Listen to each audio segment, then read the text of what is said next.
pretty clear how business really gets done. And right now we are on the mission with the fellas. But today I was out at a meeting with Kenny, one of the guys I work with, and we went to a meeting with the guy who approves everything in Arizona, at least for the business that Ken's in. And I'm not going to interrupt because we were discussing real business down here. So I'm not going to interrupt the fellas while they're getting after it. And so how does business get done?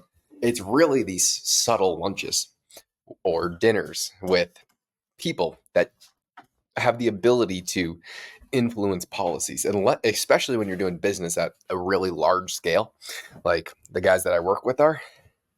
When you need an approval for a $500 million build, that is the make it or break it when you're doing a deal. I mean, when you buy something and you want to build on land for real estate, everybody has a say in that. If you buy the corner of a really popular lot, all the neighboring stores have a say if you get approved or not. And then there's a bunch of other things.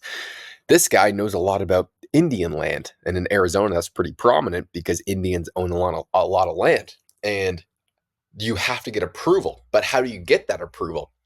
Most people would think, well, it's from the Indians. It's not. There's this government program that you have to get approval from. There's particular people in there that you have to speak to. And so unfortunately, business is not just as easy a lot of the times as, hey, I'm going to start a business. I'm going to solve a problem. Once you get to a certain size, it's who do you know that can help you get things done? And then what really sucks, today I was sitting in another meeting of this guy who's selling his company for a few $100 million.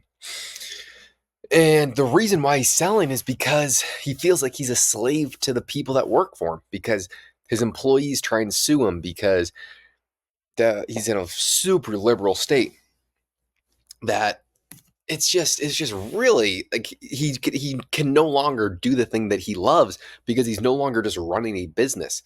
Now he's forced to just be managing people, which is not running a business. It's a completely different dynamic. Today I was talking to my first mentor, George, about this same situation, saying, because we both know this guy, and we were going over some of the situations for which he's getting sued for, which has no relation to him at all.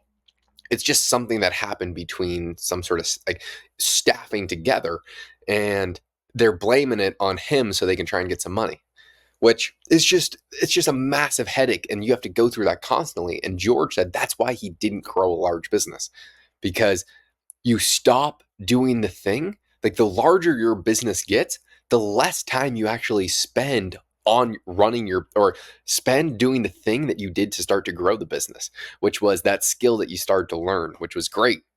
That's how you started to make money. And then you start to hire people. And then once you get past 13, 15 people, your job changes from actually doing your job to just managing people, which is incredibly tiresome. And that stuff just never, ever, ever stops. And that's George, he told me straight up today. He said, your mission should be, how do you have a company that produces $8 to $10 million a year with under 15 employees?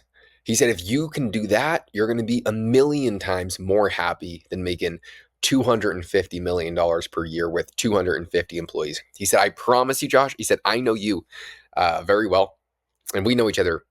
George is one of my best friends in the world. I think of him as like an uncle. And I can definitely see that being the case. He said, if I were you, I would rather make $2 million a year than 200 million if it meant going from 300 to 400 employees to like under 10. He said, your quality of life is just going to be significantly better. Now, I see how Ken operates, and a lot of it is still just managing and dealing with people in some way, shape, or form, which I am pretty good at, dealing with people. And I don't know. This is a crossroad that I'm not sure which decision to make. I mean, I'm not at a position where I have 15 full-time employees, but once you get an office space and everyone's jamming out, everything's going great, but once you have to start to hire HR and all these other positions, a lot changes. Ken right now is hiring the dream team. He has the dream COO, the dream CIO. He's right now almost in the process of closing the dream CFO.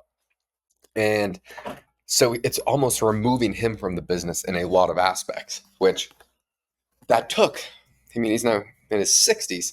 That took a long period of time.